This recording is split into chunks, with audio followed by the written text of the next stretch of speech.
3. Oricea, Valorous, Dallas Ty. Unable to continue a straight path to Dallas Ty, Alistair and his men circled around, but with only bare minimum of delays. The noble and his remaining entourage of guards arrived at the site of the city. Farms stretch out across acres of rolling hills and flat plains, with the capital sitting at its center, upon a spiral hill and rectangular towers of silver, reaching towards the heaven with the blue sigil of Dallas Ty banner hanging over them. Alistair gazes at the immensity of the capital and proceeds onward down the road, passing the lively farms with the air filled with the calls of animals and friendly shouts of farmers to other farmers. The smell of freshly grown crops roams around the noble and his men, fixed with the smell of the afternoon stew, slathered in melted butter and cheese as the summer air forms a blanket of warmth around his body, despite his grueling journey. But the noble possesses no feeling of awe as he proceeds onward, continuing with a grim, defeated expression like the soldiers behind him. As they step forth, the first wall of Dallas Ty emerges, surrounding the base of the hills with the gates wide open for travelers, merchants, and farmers to make their daily deliveries to the capital. Alistair proceeds onward with a steadily quickening pace, passing the first gate and stepping up the tilted dirt path, up the hills through the small and humble abodes of stone and wood, in the typical human architectural style, but partially inside the hill itself along with other small modifications to compensate for the tilted foundations. Although they have yet to step into the actual inner city, the hill that the capital is built on is very much part of the city itself, with thousands of people on it and making the daily commutes to the inner city, which sits flatly at the very top. Few are sure of how this hill came about, but most can agree that it is by no means a natural occurrence. Some scholars have attributed the creation of this large, well-designed wonder to the Arcanian Empire, but most agreed that the ancient empire had never set foot on the eastern continents, much less built this hill, and some speculate that perhaps some older race built it to reach the heavens and be closer to the gods, and this site was created as a place of worship. Either way, the humans occupied these hills centuries ago and have become the seat of the Valerian kingdom for the resource-rich surrounding, even defensible position against any attempt to march on the capital. Alistair and his men arrive at the top after a long trek and see the walls of the inner city with banners fluttering about and rows of houses sitting at its base, but what little relief he could get vanishes when he sees a field of tents set up in aisles, housing refugees who had fled from the Vizian's warpath. The noble passes through the tents, remaining sturdy in his step as he walks up to a guard in silver-colored armor and a Dallas Ty cloak hanging off the shoulder. "Excuse me, sir. My name is Alistair Preston Carlyle. We have an urgent message for the Queen." The guard looks at one another, visibly confused, and then back to the noble. "One moment, my lord." The city guard walks into the guardhouses, and in a few moments he reappears, following an older guard with long curls of blonde hair and a full beard. The older guard approaches Alistair and offers him a hand. "Lord Alistair, welcome to the capital. I am the captain of the North Gate, Jax Arundel. We have been expecting a group from Idris, but you are much smaller than I expected." Alistair takes the old guard's hand. "Yes, our journey was met with some complications that require us to meet with the Queen urgently." "Very well. We had plans to take you to the palace regardless. I will have my men escort you immediately. Right this way," Captain Jax directs Alistair and his men into the city. The old guard waves at several men near the wall, and a carriage rolls down the street before them. The driver leaps off and opens the door, allowing the young noble to enter as more carriages arrive afterward, allowing the noble's guards to finally take rest. Alistair turns to the captain as he takes his first step on the carriage. "Captain Jax, would you please take my men to an inn nearby?" "Of course, we have already prepared a place for you. You will be housed in one of the city's best for diplomats and missionaries." "Thank you, Captain." Alistair turns to his men and gives them an approving nod. The soldiers reply similarly with an explicit face of relief before climbing into their carriages, as the captain addresses the young noble again. "Your carriage will take you straight to the palace." With a nod, the noble climbs in, allowing the door to close behind him. The caravan of guarded carriages makes their way towards the destination. The denizens of the city parts ways with the armed soldiers marching around the noble and his men, drawing attention from the crowds as they pass by, but not such a thing is new to Alistair, as he focuses his gaze on the skyline of the capital with tall buildings forming an almost crescent moon shape surrounding the lower districts of the city. The crowd is filled to the brim with faces of human merchants from across Valorous and farmers of the local lands, as well as the occasional bands of foreign mercenaries that have recently populated the city, looking for work in both the front line and here at home. The caravan moves through the market district that surrounds the northern gate, full of lazily stacked houses of ash woods and banners, hanging above the streets from roof to roof, giving the district a chaotic yet whimsical look. Festive streets with stalls of food on sale sit next to a smithy, dangling weapons on its roof for the newest adventurers and mercenaries. Laborers stand just outside their store, chopping firewood or emptying jars of water into a grate that lines the side of the road, and 1,000 others going about their usual days. There is a liveliness to the capital that Idris lacks. Perhaps Alistair's home is nothing of a commercial center like Dallas Ty, not to mention that despite the ugliness of war, it has been a boom to the economy as merchants flock to the capital to sell their wares to mercenaries and soldiers, while also remaining safe under the assumption that the Vizian's army will never march close to the capital. As the carriages exit the market and the noise of the crowd dissipates, and the stack of houses is replaced by the neat slab of rectangular buildings on the horizon, the carriage that holds the noble's retinue breaks off to another part of the city, while Alistair continues through the district on its own. Arches line the roof of the churches and abodes of the nobility, with bricks neatly stacked sitting on the flat roads surrounded by grassy hedges. The crowd becomes less rowdy and lively as pedestrians are replaced by horse-drawn carriages of sleek painted wood and decorated frames. The young noble moves closer to the palace at the very center of the city, surrounded by a tall circular wall, populated with towers of white bricks like spears, jutting up towards the clouds and tiled roof of morning blue. Clusters of rectangular walls surround the towers with 1,000 ramparts and hallways leading in and out like ascending labyrinths. The first gate of the palace swings open, revealing even more fortification and ramparts with a singular stone bridge over a moat filled with constantly flowing river from the artificial waterfall on the castle walls. Statues of white and silver, of knights and mages in epic stances, sit on the water guarding both sides of the bridge, while deep bellows from horns of carved bones echo through the ramparts, signaling the arrival of guests.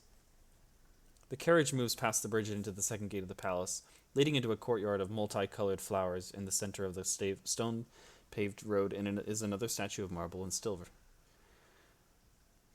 That of a knight in a cloak of feather, and a helm shaped like the head of an eagle, holding a winged hilt blade with both his hands, striking the pedestal upon which he stood.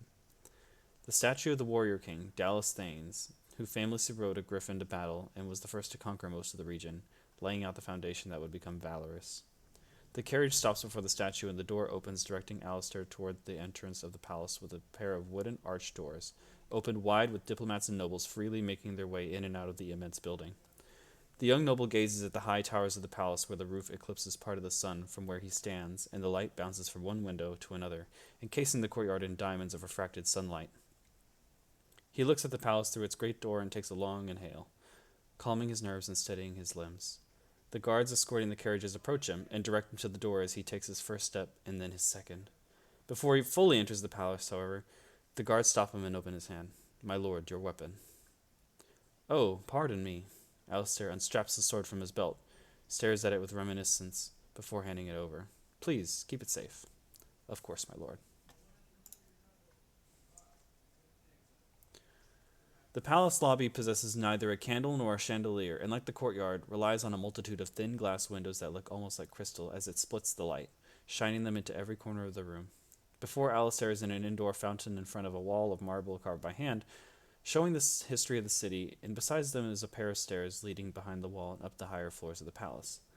"This way to the throne room, Lord Alistair," a guard says, pulling his attention back. The young noble moves past the fountain and follows the guard, who stands before a corridor at the back, and proceeds through the crowds of busy-looking dignitaries, officials, and the occasional peasant applying for a petition.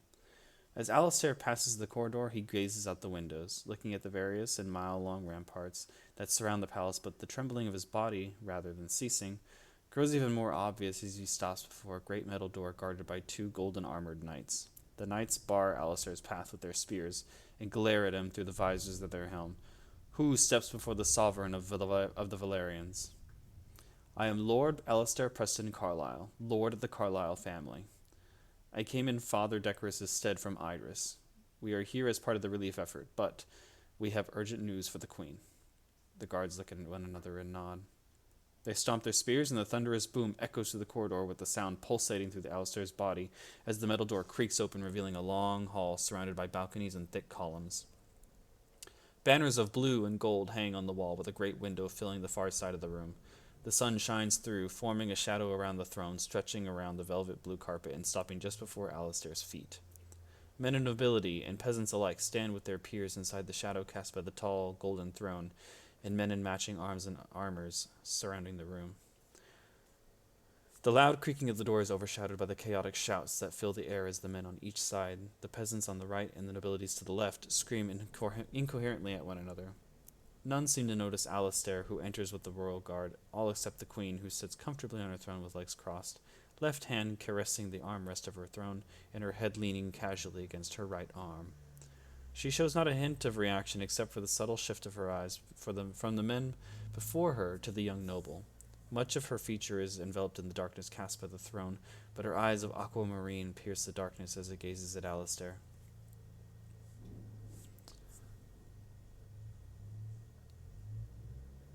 Her head perks up as she presses both her grip against the armrest of her throne and pushes herself calmly off her seat, standing well above the others. The light finally reaches her as she stands, displaying a woman of sharp feature and wrinkleless skin, with golden hair that flows down her left shoulder and down onto her waist. Her figure appears slim despite the fur-collared white coat that wraps around her body and the blue gown she adorns underneath it, with neither a piece of jewelry or a crown found anywhere on her person. "Gentlemen!" Her voice blows through all the chaotic shouting, and from chaos to still silence. The eyes of her nobles and commoners rest on their queen, who changes to a slow and hushed whisper. "We have a visitor." The men of nobility and common turn their sharp gaze to Alistair, who swallows hard, approaching, trying to keep still his body, as the eyes of the whole room all focus and invade every detail of his body. The young boy stares at the guard beside him, waiting, but he only remains still as stone with eyes forward. "Are you waiting for something?" the queen asks. "Huh?" Alistair responds, dumbfounded, and gazes back at the queen. I do not expect my guards to announce you. If you stand before me, then speak for yourself." Yes, your highness." Alistair stumbles forward and kneels before the crowd and the queen, with drops of sweat falling onto the carpet beneath him. "My name is Alistair Preston Carlyle, of the Carlyle family." Although some peasants recognize the name, most who react are the nobles, who nearly gasp at the presence of that name.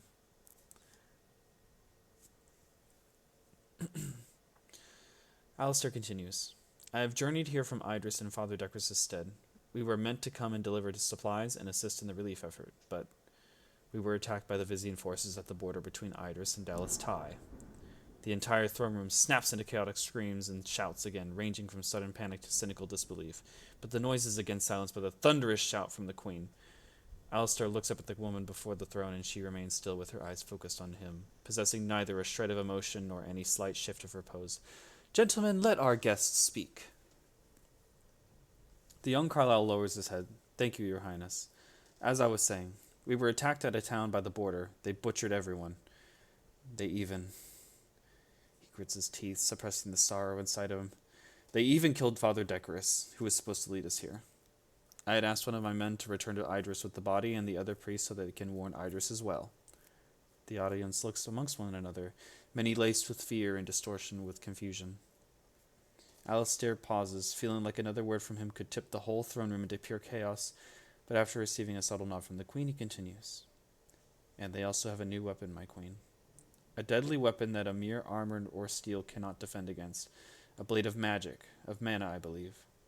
A voice quickly replies, "How did those savages get a new weapon?"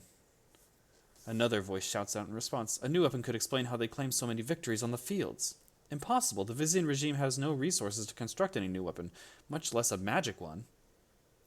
The crowd of peasants and nobles begin screaming and yelling across the throne room, and just as the queen is about to raise her voice to silence an audience, a thunderous boom echoes through the throne room like a strike of a drum.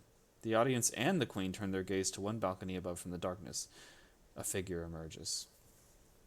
Too much of the person's figure is obscured by the darkness, but the young noble could see still a man with long, thick hair like seaweed flowing down his chest and back, dressed in a gown of black and white. He smiles gently and looks down at Alistair with weary eyes, holding a black cane, and limps toward the edge of the balcony. "Gentlemen and your highness, I think, in light of this situation, there is little we can do for the moment. Such a claim is certainly worth exploring, especially when spoken from the lord of the Carlyle family. Your Majesty, I advise that you dispatch troops south immediately and confirm the story. If it is true, then the troops can remain as additional patrols. If not, then no harm is done. I think everybody should go home and rest for the moment. until at least we understand the situation better rather than jumping to conclusions like uneducated mobs, which none of us are, yes? The audience looks at one another, a few with hateful glares and some with disgust, but all filled with unease. The queen nods her head. Wise words, as always, Lord Cesarus. Let us dismiss for now, and hold another meeting after I receive word from the southern border. Does that satisfy all of you? The audience murmurs amongst one another, but ultimately agrees. One by one, they depart and walk past Alistair, sparing not a glance for the young noble who is still on his knee and remains frozen. The queen gestures for the young noble to approach, and he pushes his feet forward until he steps before the queen. Again he kneels before her, lowering his head, averting her gaze. Rise, Lord Alistair. The young noble nods and stands up with eyes gradually moving from the feet of the queen to her face until his eyes meet hers. Allow me to formally introduce myself. I am Queen Silrenus Aeolius Primos Ocenera, Queen of Dallastai, and the sovereign monarch of Velaris. I welcome you to Dallastai, and offer you my sincere apologies. I am afraid our hospitality is rather lacking at the moment. No, not at all. My men are resting easily now because of your generosity. A courteous smile appears on her face as she shakes her head. Not at all. I am afraid I took no part in organizing your stay. Normally I would greet diplomatic guests personally, but these are not normal times. Certainly not. I thank you for bringing this news to us. I am certain it had not been an easy journey, so rest easy for the time being, Lord Alistair. I will. Thank you, Your Highness. And my condolences for the loss of your father. He will be missed even here. Alistair hesitates before he nods without a word. You have had a long journey, and I rather not keep you any longer. I am certain you could use some rest, so please, make your way to your inn, and I will call upon you if I need you again, Lord Alistair. Thank you, my queen, I will. The young Carlyle replies, then gracefully departs.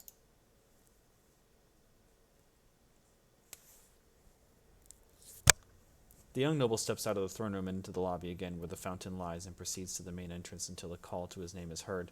He turns back to the other side of the hall where a man appears with curls of shimmering brown hair flows down his neck and a sharp nose and an equally sharp chin. His fingers carry an array of dazzling jewelry in all colors and shades. A golden dragon-shaped earring dangles down an inch off his left ear, and his outfit is equally flamboyant, sporting a long silk cloak of gold with red trimming and sky-blue woven patterns. His skin is just slightly darker than the tone of Alistair's, and his eyes are of a deep Caro brown, as it pulls in every detail of the young Carlyle's face and clothes. Greetings, Lord Alistair. Welcome to the capital and the seat of Velaris. He announces seemingly the whole palace with bombastic movements, then makes an exaggerated bow. I am Marquis Vivea de Orso Cortea. The Marquis exudes an air of overwhelming presence, so much so that Alistair felt struck, paralyzed. Despite the elderly noble only uttering an introduction, it felt as if he had just been bombarded by a long and drawn-out speech about the Marquis's entire lineage. But the young Carlyle regains his composure and returns the greeting. Greetings, Marquis Vivea. I am Alistair Preston Carlyle, Lord of the Carlyle family. The young noble replies in a low, humble voice. Yes, your name has reached my ears long before your arrival. A tragedy about your journey, but alas, even with war raging, gold must still flow regardless. Ah, yes, I should explain. I am one of the heads of the capital's merchant unions. It is a pleasure to meet you. I see. Is there something that you require from me, Marquis? My day and journey had been long, and pardon me, but I wish to depart and rest. Of course, I shall not take up more than a moment of your time. You see, the organization I represent, the Merchant Union, has had very little success establishing a presence in Idris, and as such, I wish to form some type of business relation between us and the Carlyle family. Yes, I do not really recall any merchant union's presence within Idris. Indeed, and a union is very important, I assure you, Lord Alistair. He approaches and casually places his arm around the young Carlyle's shoulder, walking him across the palace lobby as he speaks. It maintains a balance between workers and the ones that they work with to maximize profit and comfort for both, of course, not to mention it provides structure and order amongst the merchants and allows them to bring their goods to places where they would never be able to otherwise. I understand the basic function of a union, but why would they want a presence within Idris? My home is not a commercial center like the capital. It would yield little benefit to move goods into the city. True, you have a very good eye for business, Lord Alistair, as I would expect. But you see, we do not wish to move goods in, we want to bring goods out. Your family owns quite a repository of silver, do they not? They do, but they exclusively belong to the Order. The Marquis waves his finger disapprovingly. Not at all, my lord. Does the Order's name lie on the lease of those mines? No, that would be ours. Exactly, my lord. The mine belongs to you. You solely decide on what to do with them, whether to forge weapons for the Order or export them to be elsewhere. Silverware makes quite a bit of gold, but they need true artisans to refine them. There is no real reason for you to keep the silver exclusively within the Order. There are plenty within your mine, no? Enough for both the Order and for us? The additional income would help Idris just as much as the silver arms to the Order, no? Alistair reaches up to his chin and considers carefully. It would maximize profits that could be returned to Idris's coffer as well as my own. I'm glad you see it our way, Lord Alistair. Shall I have some... But... Have you offered this same proposition to my father at one point? The Marquis's jubilant and upbeat energy suddenly disappears in an instant, and his smile dips into a frown. But the noble regains a half-hearted smile, and he replies, Well, yes, but your father and I had a difference of opinion. But you're not your father, are you? What exactly was my father's opinion? It matters very little. The important thing is that you are your own man, and now, Marquis. My father is a very competent man, and I am sure he has his reasons for denying you your request. I agree with you that I am in my own man, and I am the sole lord of the Carlyle family. As such, inform me of the reason my father rejected me your offer, and maybe I will consider. The elder noble smiles and nods stiffly. Very well. It's not just silverware that we desire. War is a very profitable business, Lord. I see. Now I understand why my father refused. Your father refused on account of some false moral... The young Carlyle begins laughing mockingly, cutting him off. False moral beliefs. If you knew a damn thing, you would know my brother died in this war. The Marquis replies loudly, attracting even more attention to their conversation. Then all the more reason you should see our cause just. Killing these Vizians does not differ from what the Order is doing against demons. Both are a threat that needs to be extinguished, and you would be instrumental in assisting us in the eradication of the... Eradication? Is this what you see this war as? A means to wipe out a race of people? I despise the Vizian regime because it is wrong, and I see the people as living, breathing sentient beings like you and I. I would never advocate for that. People, for a man of noble birth such as yourself to defend those savages, then you are just as complacent in the murder of our own Marquis Vivella. I'm certain that a man like yourself has important matters to attend to, so how about I take the young lord of Carlisle off your hand and guide him through the city instead, a third voice interrupts. The two men turn to the stairs and see a man approaching with a black cane in hand. His features become clear as he steps before them with weary brown eyes and a wrinkled face. His hair looks as thick and mossy as it did inside the throne room, and many signs of his face would indicate his old age, except for his cleanly shaved face, revealing that despite the wrinkles and black lines, the man is perhaps no older than his mid-30s, even with the limped-off leg. Vivella sneers at the sight of the man, but backs away nevertheless. You are right, Lord Caceres. Very well. With a last arrogant grunt, he passes away, leaving the young Carlyle alone. Paces away. Alistair turns to Caceres. It lowers his head respectfully. Thank you, my lord. No need. Vivella is mostly puff. Anyway, but you need to be more careful of whom you offend around here, Lord Alistair. This is not Idris. There are more ways to harm someone here than just words and blood. I did not wish to offend him, but his view on the Vizian people is wrong. Not a soul in the world wants to be told as much as Lord Alistair. You do not convince men by antagonizing them. The young noble sighs and then nods. Yes, I am aware. I just got a bit heated. Thank you, my lord. Caceres waves his hands. No need. I am familiar with who you are, Lord Alistair. But I, on the other hand, require an introduction. I am Caceres Felden. I am afraid I am not part of any great house like you. Regardless, it is a pleasure to meet you, Lord Caceres. Alistair replies, then to the two exchange a handshake. Likewise, Lord Alistair. I am actually quite thankful that the Marquis stopped you otherwise. You might have left the palace before I could reach the stairs. Were you looking for me? Why, yes, I was. Not for any important purpose, unlike the Marquis. However, I only wanted to meet the new head of the Carlyle family, that is all. Ah, I see. I'm afraid I'm not much to look at. Humbleness will serve you well. I got what I wanted. Pardon for holding you from getting your rest. No, it's fine. Truth is, I neglected to ask where the inn is, or which inn I'm even staying at in the first place. The older noble chuckles, then replies, Perhaps if you are willing, I can guide you through the capital for a bit. I think I can help you find where you're supposed to stay. I did tell the Marquis I would guide you. That would be most helpful. Thank you, Lord Caceres. With a nod, Alistair turns away from the palace and through the door, slowing his pace to allow the elder noble to keep up. When the two arrive at the courtyard before the statue of Dallas Thanes, Caceres waves his hand, signaling for a carriage, and the two men to climb on. Alistair examines the man before him, from the black cane in his open hand decorated with a bronze-colored head of an eagle to the left leg that leans weightlessly against the floor. His demeanor, speech, and clothing all suggest a man of nobility, yet he possesses no jewelry, and his outfit is simple, with neither a cape nor a belt. Caceres catches Alistair in his eyes, scan through him.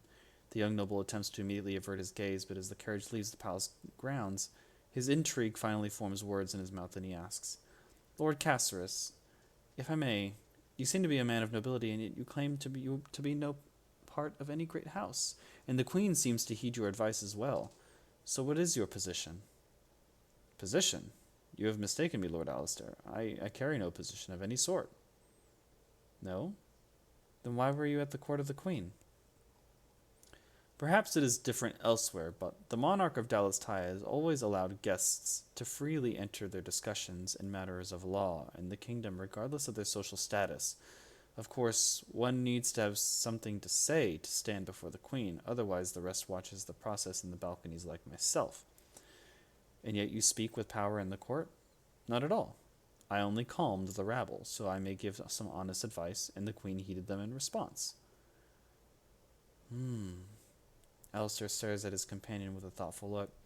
I can understand your confusion, even amongst the nobles. Odd stares follow me constantly. Not many see me in a good light, as I have said before. I have no blood of a great house, and I am a cripple, yet I speak in the Queen's court as freely as any of them would, and she listens. Not that she would deny any other man if they felt the need to speak, but I understand regardless. You wonder why it is that a man such as myself looks and speaks like nobility but possesses no blood? That is perhaps a bit blunt, but of sorts. You are not the first to wonder. My story is nothing extraordinary. I do not mind sharing it again. I was born a cripple as far as I know, and I was also an orphan in the slums. Nobody will hire a crippled orphan from the slums, so I made my way on my own somehow. It does not quite matter how anymore. The important thing is that I lived. Caceres leans back against the soft leather of the carriage seat and stares out the window as he places his hand on top of one another against on his cane. And like any other day, I was in the slums, and I heard some trouble brewing. I investigated. Not obviously, of course. It is the slums, after all, and curiosity can be dangerous, but I approached and found a young girl who does not quite belong, being harassed by the other dwellers. Was it the Queen? The Alistair asks, as the tale draws him in. Caceres lets out a cheerful laugh. No, not at all. It was her daughter. Oh. So you saved her then? I would not say so. I am a cripple, Lord Alistair. Did you expect me to heroically come and rescue the princess? I suppose not. Caceres smiles ardently. Ah, the naivete of the youth. Romanticized the young often are. Though I am not that old myself either, even if I have not felt so young in so long. No, I did not save her. I just did what any reasonable man would do and called the guards. Needless to say, the Queen and the princess were both quite grateful. I see. So the Queen granted you status as a reward. Indeed. This here as well. He lifts the cane, and the young noble's eyes are drawn to the eagle head that forms the grip. Caceres continues, I am not a materialistic man, and I desire no power, but the Queen put me in a nice home with servants to care for me. The princess would visit regularly before I knew it. I would sit alongside her during her studies, becoming well-versed in everything from etiquette, philosophy, works of literature, and history. I became a well-read man, and I sat in the Queen's court a few times to learn, observe, and occasionally speak a few words. That is extraordinary, Lord Caceres. Hardly, he replies, and waves his hand dismissively. Every man at the beginning of time dwells in the mud and dirt. Opportunities and a few brilliant actions make them noble of blood. Few men or women who dwell in the slums become nobles, but extraordinary is a word reserved to those who take action to become something more, not to a man who has luck and a bit of decency. I know of a man whose story is much like yours, from the slums of Dallas Ty to something more. Alistair looks down on his hand as his mind begins to wander off, but his eyes rise again to meet Casseris's.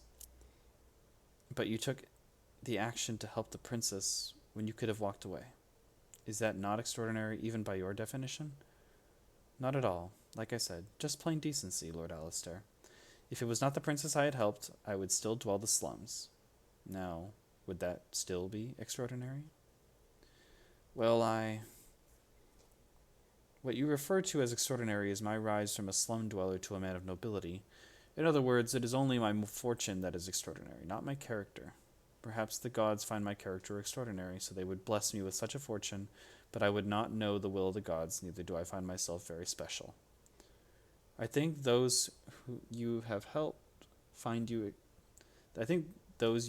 find you extraordinary, whether you think so, and even in character, you seem a very fine man, and most definitely an admirable one, to become so well read so quickly. You have to be quick if you are to survive the slums as a cripple, but thank you, Lord Alistair. Your words are too kind. We should ask around and find your inn, shouldn't we? Yeah, I think the captain in the north would know. Very well. It is a good day for a long ride, anyhow.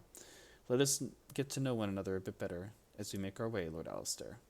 The young Carlyle smiles warmly and replies, Gladly, Lord Casseris.